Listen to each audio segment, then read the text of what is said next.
요즘 미국에 아주 이상한 광고가 자주 난다고 합니다. 무슨 광고인가 하면 결혼 반지를 빌려준다는 광고입니다. 결혼하는데 너무 가난해서 결혼 반지 준비할 돈이 없는 사람에게 결혼 반지를 빌려주는 것 같은 말로 들리지만 전혀 아닙니다. 어차피 결혼을 해도 언젠가 깨어질지 모르는 결혼을 착안하여 1년이든 2년이든 3년이든 이혼하기 전까지 결혼 반지를 차고 있다가 돌려주면 된다는 겁니다. 결국 결혼을 해도 이혼을 전제하고 결혼을 해야 하는 현대인의 씁쓸한 모습을 보여줍니다. 저와 여러분은 지금 이런 시대에 살고 있습니다. 여러분의 결혼 반지는 지금 건재하십니까? 이제는 한국 이야기로 하지요. 결혼할 때 남편이 1억을 내서 집을 사고 여자가 1억을 내서 살림살이를 준비했는데 이혼을 하게 됐습니다. 그러다 보니까 남편이 산 1억은 재산이 늘어서 남편은 오히려 결혼하기 전보다 돈을 많이 가져갔는데 여자가 는 돈으로 산 가구들은 폭락을 하여 몇 푼 주지 못하게 된 겁니다. 그래서 여자가 이게 억울하다고, 이것은 공평하지 않다고 남자에게 돈을 나눠달라고 고소를 한 일이 있어요. 그래서 요즘은 결혼할 때 아예 그렇게 안 한답니다. 남자가 1억 내서 집을 사고 여자가 1억 내서 살림살이 준비하는 게 아니라 남녀가 각각 1억을 내서 2억을 합하여 섞어서 집도 사고 가구도 사야 이 다음에 이혼할 때 돈을 나누기가 좋다고 합니다. 이제는 결혼을 하면서부터 벌써 이혼을 전제한 채 결혼을 해야 하는 현대인의 안타까운 모습입니다. 여러분의 집과 살림살이는 안전하십니까? 현대인의 최대의 위기는 가정의 위기입니다. 전 세계는 가정의 위기를 호소하고 있고 우리는 다 체감으로 느끼고 있습니다. 산업화와 성개방과 동성연애와 에이즈 등으로 인하여 가정은 말할 수 없는 도전을 받고 있고 파괴되고 있고 그리고 죽어가고 있습니다. 극단적인 표현이기는 하지만은 영국 런던 타임즈에 난 내용이 끔찍합니다. 이런 내용입니다. 여성들이여, 그대들의 남편을 조심하라. 살해당한 모든 여성의 절반은 자신의 남편이나 애인에 의하여 희생당했다.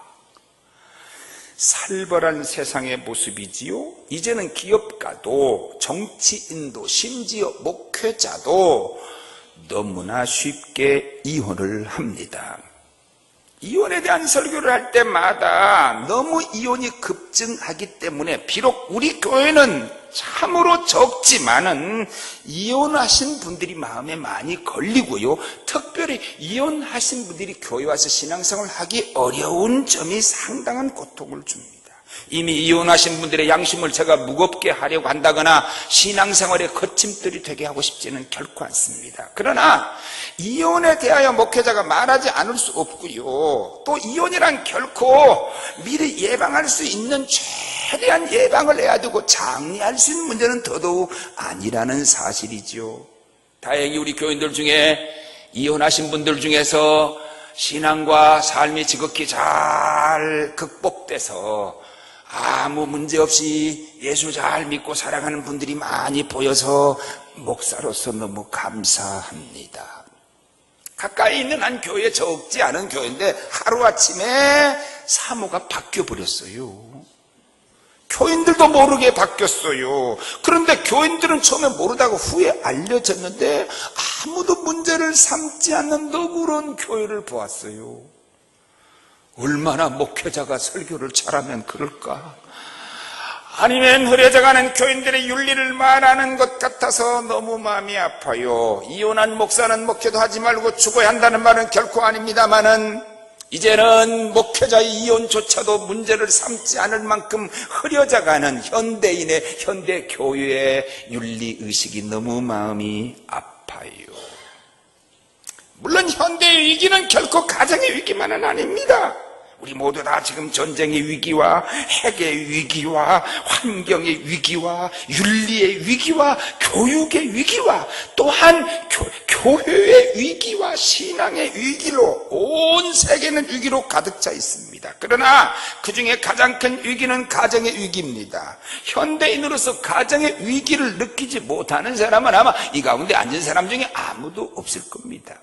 이 가정의 위기는 결코 가정에만 머물러 있는 것이 아닙니다. 이 가정의 위기는 반드시 다른 위기로 발전합니다. 가정이 흔들리면 사회도 흔들립니다. 가정이 흔들리면 국가도 흔들립니다. 가정이 흔들리면 학자도 기업가도 흔들립니다. 가정이라고 하는 것은 가장 작은 구성원을 가지고 있는 아주 작은 공동체입니다. 가정은 군대도 아닙니다. 가정은 거대한 대기업 같은 조직도 아닙니다. 그러나 가정이 큰 국가의 흥망성쇠까지 영향을 준다는 겁니다. 에드워드 기본이라는 사람이 쓴 로마 제국 쇠망사라고 하는 책이 있는데 우리나라 말로 그렇게 번역이 됐더라고요. 이 책에서 저자는 로마가 망한 원인 하나를 바로 가정 파괴로 들고 있거든요. 로마가 대제국을 이루고 부강한 나라가 되자 남자들은 가정을 팽개치고 전쟁과 사냥과 주연에 빠져 흥청망청거리고 부인들은 따라서 사치와 쾌락에 묻혀 가정을 돌보지 않게 되자 가정들은 무너져 가고 온 나라에는 병이 만연하고 결국 영원할 줄 믿었던 로마 제국이 무너지고 말았다는 겁니다. 기업가들 중에 기업 경영은 잘했는데 가정 경영 못한 사람 많이 보았고요. 학자로서 성공했는데 가정 연구는 잘못해서 실패한 학자도 보았어요. 20세기 최고의 경영인이라고 불리워졌던 잭 벨치라는 사람도 그랬고요. 미디어의 황제라고 하는 루돌프 머독은 71세의 고령에 2번 이혼을 하고 37세 연하인 웬디 덩이라는 여자와 살고 있습니다. 제가 아는 분은 저 화곡동에 큰 대형 빌딩을 소유했어요. 근데 가정이 흔들려서 결국 부인과 이혼을 하고 위자료를 많이 주었고요. 자식들은 다 폐륜 나가지고 결국 부도가 나서 중국으로 도망가 수십 년 동안 어디서 사는지 돌아오지도 않고 있습니다. 세계적으로 악했던 사람들, 역사적으로 가장 없었어야 할 사람들, 그들을 보면 다 가정에 문제 있는 사람들입니다. 히틀러는 정말 파괴된 가정의 출신입니다. 여동생을 사랑해서 마지막에 여동생이 자살해 죽었습니다. 무솔리니, 칼 막스, 케네디를 쏘아 죽였던 오스왈드 다 파괴된 가정에서 태어난 사람들입니다. 그러나 반대로 건강한 가정에서 자라난 사람들은 건강한 사회인이 되고 건강한 인격을 가지고 살아갑니다.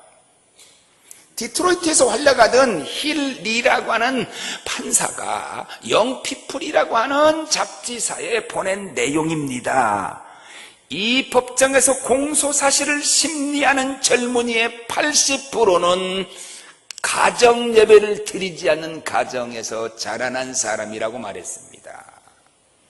여러분, 가정 예배 잘 드리면 아이들이 건강하고 가정 예배 잘 드리면 비교적 효자되고 가정 예배 잘 드리는 곳에서 자라는 자녀들은 어디 가도 인정받고 충성하고 진실돼요. 가정 예배 잘 드리는 가정에서 자라난 사람은 이혼의 비율도 낮습니다. 가정 예배는 여러분 혼자서 얼마든지 드릴 수 있습니다. 베델의 야곱은 혼자서 예배를 드렸습니다. 예배는 하나님께 드리는 것이기 때문에 얼마든지 혼자 드릴 수 있어요. 자녀들이 응하지 않으면 혼자서라도 이번 주간에 꼭 가정 예배 드리기 바랍니다. 이런 말이 있습니다. 기도하는 가정은 하늘에 있는 천군 천사의 호유를 받는 가정이다 그랬어요. 여러분 생각에 몇 프로나 우리 한국의 이혼율이 높아져간다고 보세요. 저 러시아의 이혼율 엄청나지요. 초혼과 함께 일찍 20대 초반이나 20대 전에 심지어 10대 후반에도 결혼을 많이 하고, 그러니까 뭐 말할 수 없이 이혼을 많이 하는 것 같아요. 우리 한국도 엄청난데 2002년에 47.4%라고 통계 나왔고 2003년에는 드디어 50%를 넘어서 54.8%라고 말해요. 이 통계는 지금 잘못된 통계예요. 무슨 말인가 하면 2002년에 결혼한 숫자와 2002년에 이혼한 숫자 대비로 47.4%, 54.8%라는 말이니까 결혼해서 10년, 20년 살다가 결혼한 사람들도 그 해에 이혼을 했으니까 예를 들어서 1000쌍 결혼하고 올해 2000쌍 이혼하면 그러면 결혼한 숫자보다 이혼한 숫자가 200%가 넘겠죠. 그렇게 따지면. 그러니까 뭔가 잘못된 건 분명해요. 그래서 2003년에 통계가 54.8%지만 실질적으로는 약 10여 프로 정도 된다라고 하는 글을 보았는데, 그러나 이렇게만 하고 넘어가기에 지금 심각한 것은 보세요. 2003년에 30만 4,900쌍이 결혼을 하고 이혼을 16만 7,100건을 했어요. 그 전전에인 2001년에 32만 쌍이 결혼을 하고 13만 5천 쌍이 이혼을 했는데 무엇을 의미하는지 아세요? 무섭도록 이혼율이 증가하고 있다는 사실입니다. 통계와 상관없이 우리나라의 이혼 문제의 심각성은 우리 모두가 다 체감적으로 쉽게 느끼고 있습니다. 문화를 보면 아는데요, 한때 히트친 영화 중에 결혼은 미친 짓이라고 하는 영화가 있었다면서요. 이 영화를 비롯해서 TV 연속곡이나 또는 많은 주제가 이혼을 주제로 다루고 있고요. 그런가 하면 그렇지 않다고 하더라도 그 내용 속에는 거의가 이혼이 전제되어 있는 프로로 가득 차 있습니다. 여기다가 이혼은 안 해도 가출한 사람은 얼마나 많은지 아세요? 30대가 위험한가 봐. 30대 남자들이 매월 800명씩 가출을 한대. 근데 더 놀라운 건 여자들이 가출을 더 합니다. 요새는 여자들이 1000명을 넘어가서 한다는 거야. 남자가 쫓아낸 거야. 그냥 지가 뛰쳐나간 거야. 여기 30대 남자들은 30대 여자들을 조심하셔야 합니다. 청소년 가출은 말할 수가 없습니다. 수만 명에 이릅니다. 노인 가출까지 합하면 걷잡을 수 없이 가정이 무너져가고 있어요. 무엇이 문제지요? 무엇을 해결해야 가정 문제가 해결되지요? 가정의 위기는 곧 사랑의 위기입니다. 제가 지금까지 이 목표를 하면서 깨달은 가장 큰 교훈이 있다면 교회가 건강해질 때 가정이 건강해진다는 겁니다. 이렇게 가정이 무너져가는 시대에 교회가 얼마나 중요한가. 건강한 교회에서 건강한 신앙생활을 할 때 가정도 건강해진다. 교회의 건강지수는 가정의 건강지수를 나타내고 결정한다고 저는 봅니다. 그렇게 볼 때 우리 빛과 소금교회 건강지수는 비교적 높다고 자부하고 싶고 자평하고 싶어. 물론 제가 모르는 가정도 있고 내가 아는 문제 있는 가정도 물론 알아요. 그러나 비교적 우리 교회의 가정들이 건강하다고 제가 여깁니다. 이제는 반대로 뒤집어 보지요. 건강한 교회는 건강한 가정을 통해 이루어진다는 것도 알아야 합니다. 가정에 문제가 있는 사람은 그러면 신앙의 문제가 반드시 뒤따라옵니다. 많은 영적 체험을 하고 기도도 많이 한다고 하더라도 가정에 문제가 있다 보면 그 사람은 신앙생활, 교회생활 잘 못해요. 교회에서 불평꾼, 비판꾼이 되는 경우도 많습니다. 그렇다면 이 가정의 문제가 무슨 문제요? 어떻게 해결해야 하느냐? 가정의 문제는 곧 사랑의 문제라고 보아야 합니다. 문제를 세분해 보면 수십 가지, 수백 가지, 수천 가지가 나옵니다. 그러나 그 뿌리는 하나의 문제가 있습니다. 곧 사랑의 문제입니다. 리더스 다이제스트라는 잡지에 난 기사인데요. 미식 직구 선수로서 대성을 한 사람이 자기 아내가 암에 걸려 병이 들자 선수 생활을 은퇴하고 아내의 병 간호를 한 일이 있습니다. 성공한 미국의 프로축구 선수는 엄청난 돈을 법니다. 인기와 돈이 절정에 이르렀는데 그는 아내가 병들었을 때 그 자리를 포기하고 아내 곁에서 아내와 아이들을 돌봅니다. 아내의 머리가 다 빠져 빡빡 깎게 되자 그런 아내를 위로해 주기 위해서 고통을 동참하기 위해서 남편도 머리를 깎았습니다.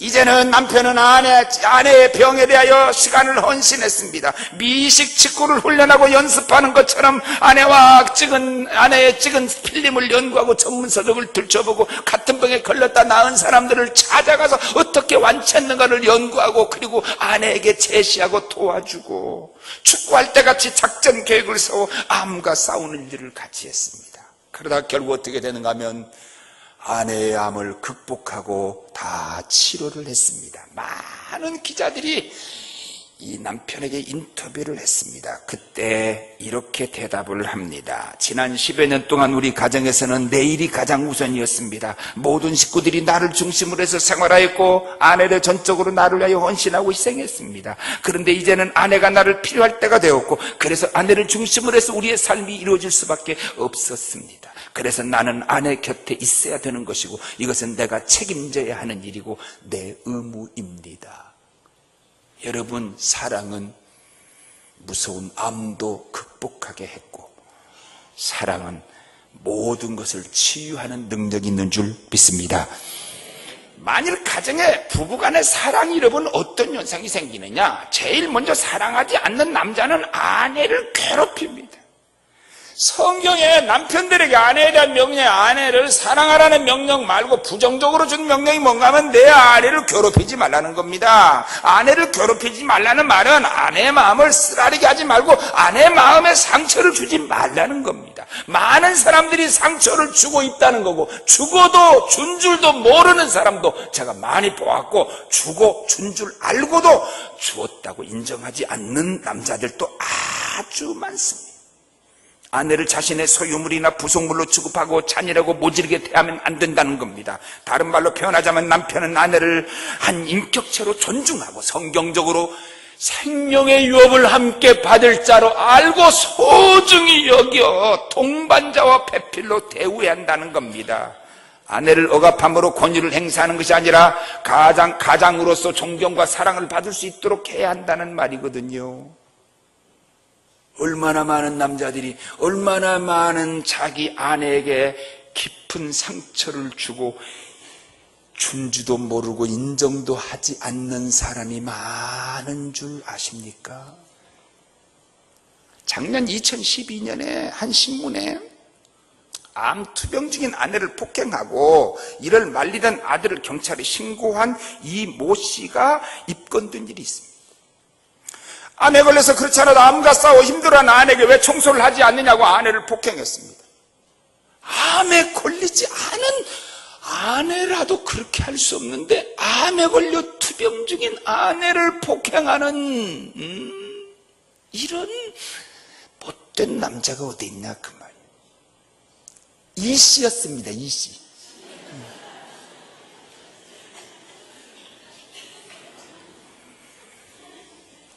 탈무드에 나온 내용입니다. 아내를 이유 없이 괴롭히지 말라.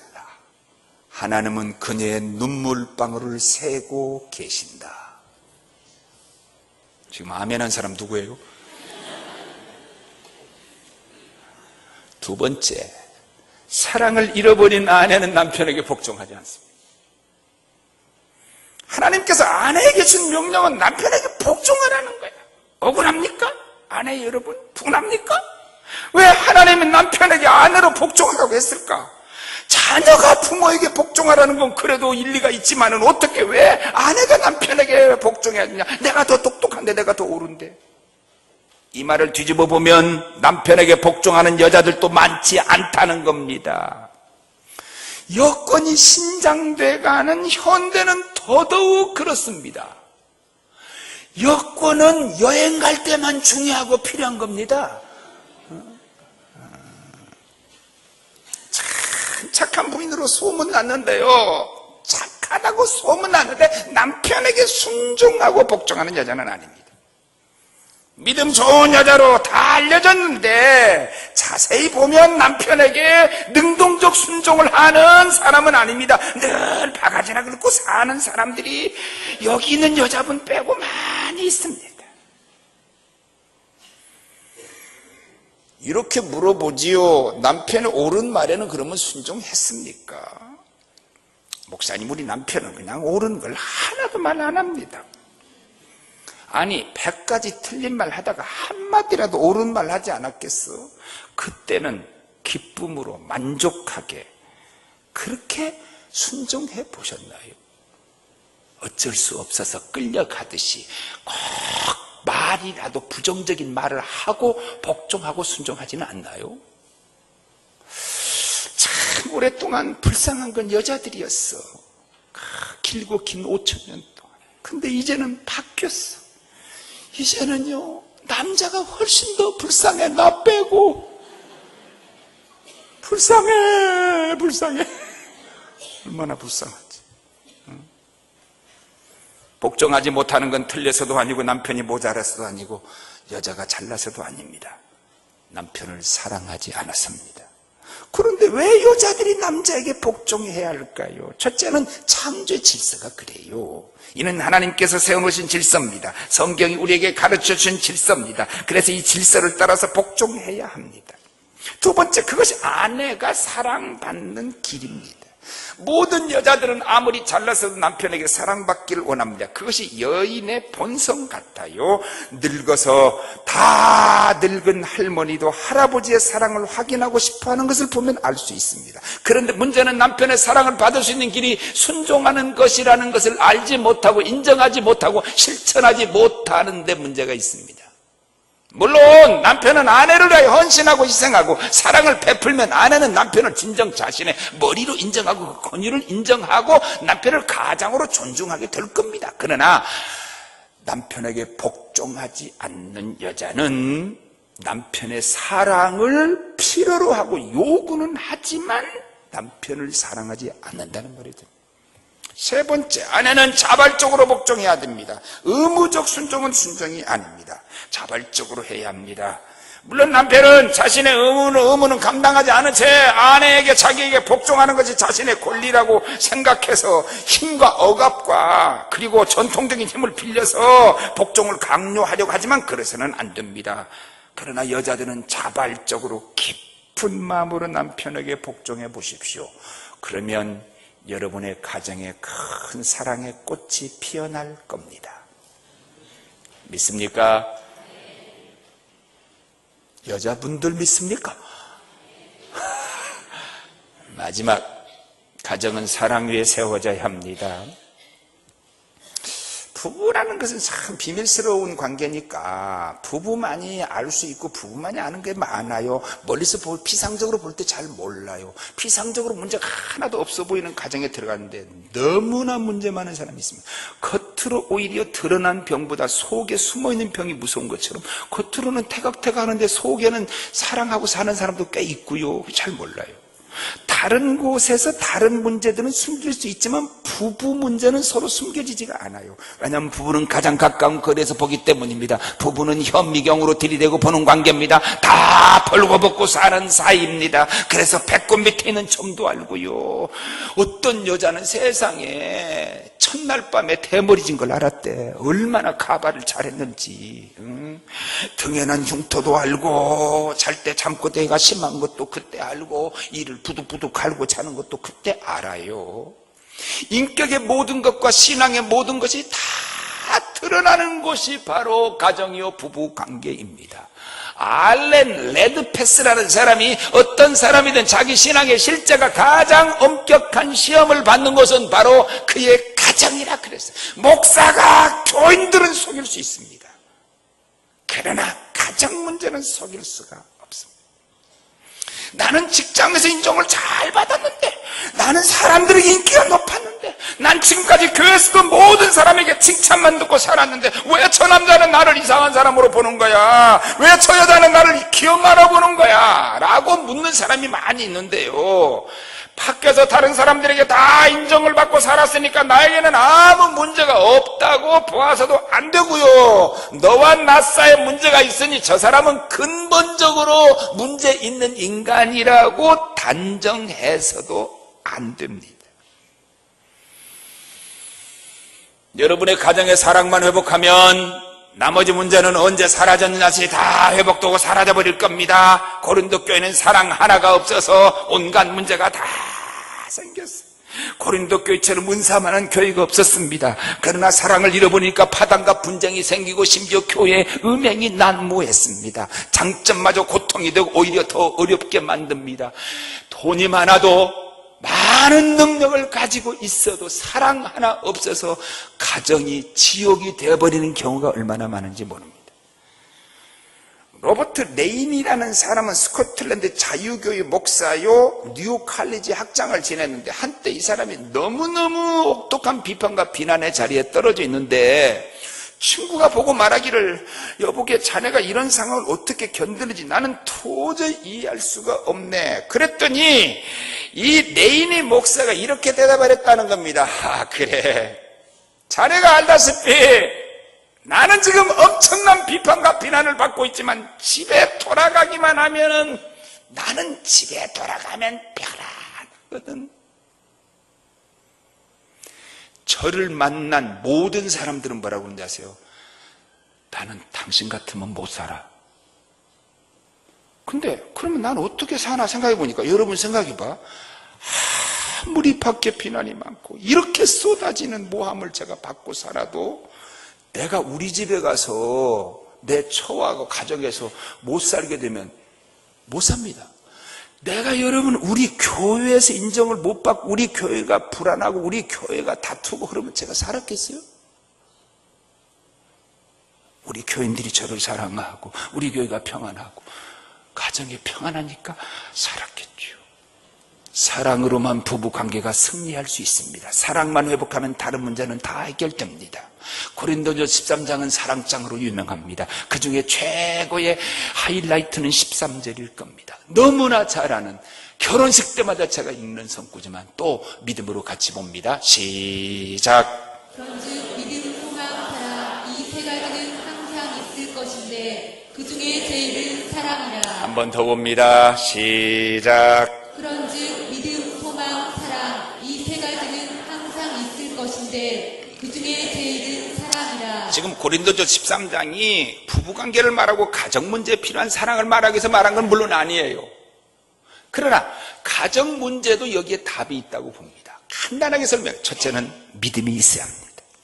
결혼은 신뢰가 중요합니다. 다른 모든 인간관계도 가장 바람직한 관계는 신뢰가 중요합니다. 신뢰가 무너지면 아무것도 안 됩니다. 가족은 더 말할 나위가 없습니다. 부부는 더 합니다. 믿음이 있어야 됩니다. 첫째는 믿어지게 해야 합니다.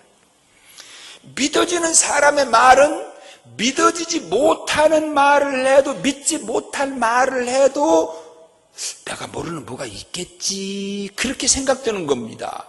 여러분이 저에게 순종하는 사람은 마찬가지입니다. 여러분이 제 마음을 잘 알면 여러분이 목사하지 뭐.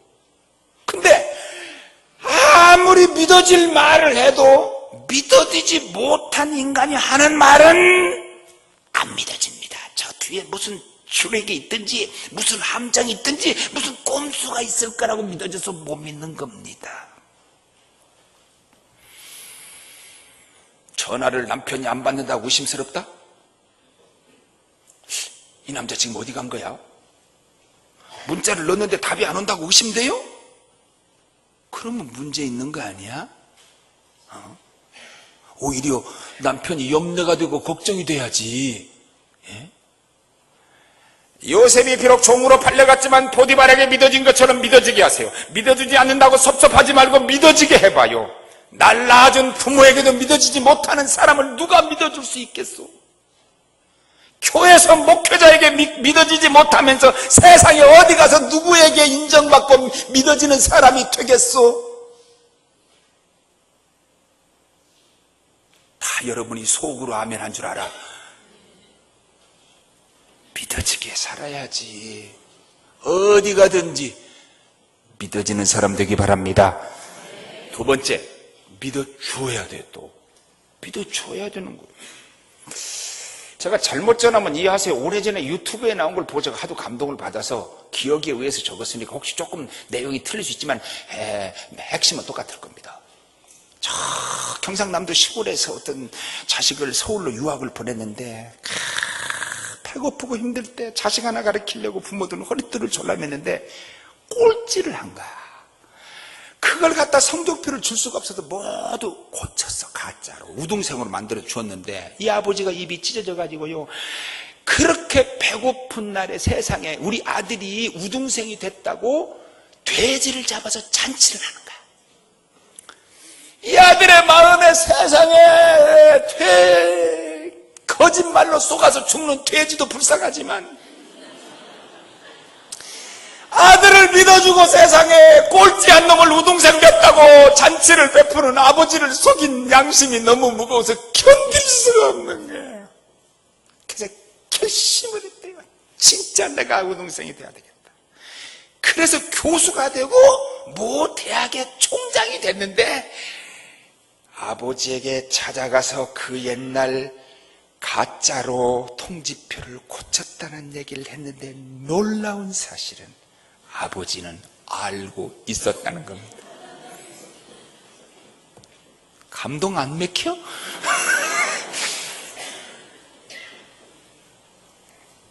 이쯤 믿어주면 역사가 이렇게 바뀌는 거예요. 믿어줍시다. 믿어지게 하고 믿어주면 신뢰가 깊어져서 더 믿음의 가정, 더 믿음 있는 사회가 되고 믿어주는 교회가 되고 그런 국가가 될 때 건강한 사회가 되는 것. 두 번째, 소망이 있어야 합니다. 소망이 없으면 안 됩니다. 적게 가졌어도 소망이 있고 꿈이 있으면 사람이 열심히 삽니다. 옛날에 우리 얼마나 열심히 살았어요. 잘 살아보자고 꿈을 가지고. 많은 걸 가졌어도 소망이 없으면 죽게 됩니다. 극단적으로는 자살을 합니다. 자살은 못해도 무의미한 인생을 살아요.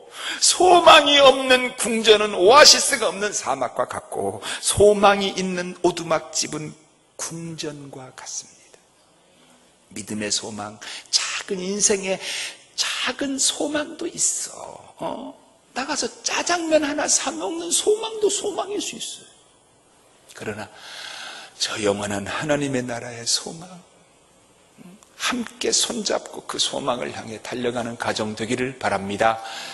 마지막, 사랑이 있어야 합니다. 오늘 본문에 뭐라고 그랬어요? 믿음, 소망, 사랑, 이 세 가지는 항상 있어야 되지만 그 중에 제일은 사랑이라고. 왜 그래요? 사랑에는 믿음과 소망이 다 포함되기 때문입니다. 7절에 뭐라고 그랬어요? 사랑은 모든 것을 믿으며, 믿음입니다. 사랑은 뭐라고 그랬어요? 모든 것을 바라며, 소망입니다. 왜 노인이 문제가 있는가 하면 소망이 적어져 가니까 그래요. 젊어서는 꿈이 있어요. 아름다운 여인을 만날 꿈도 있고 부자가 되고 싶은 꿈도 있고 좋은 자동차를 살 수 있는 꿈도 있는데 늙으니까 꿈이 사라져. 그러나 영원한 하나님의 나라를 꿈꾸고 이 세상 것들은 다 영원한 건 아니니까 오히려 노년에 가지는 진짜 소망이 참된 소망일 거예요. 세상이 주는 절망, 늙어서 찾아온 많은 상실감과 많은 꿈이 사라져 버렸지만 오히려 그러기에 더 큰 소망을 향해서 나가면 복된 사람입니다. 참 사랑에는 믿음과 소망이 포함됩니다. 믿음, 소망, 사랑 이 세 가지는 항상 있을 것인데 그 중에 제일은 사랑이라. 기도하겠습니다. 사랑의 하나님, 사랑하셔서 아들을 이 땅에 주셔 십자가에 사랑의 피를 흘리게 하신 하나님, 오늘도 천년의 하루같이 하루가 천년같이 우리를 사랑하셔서 기다리신 하나님 아버지, 우리의 가정이 사랑의 가정 되게 하여 주옵소서. 빛과 소금 교회가 사랑의 동산이 되게 하여 주옵소서. 믿음이 항상 넘쳐나게 하여 주옵소서.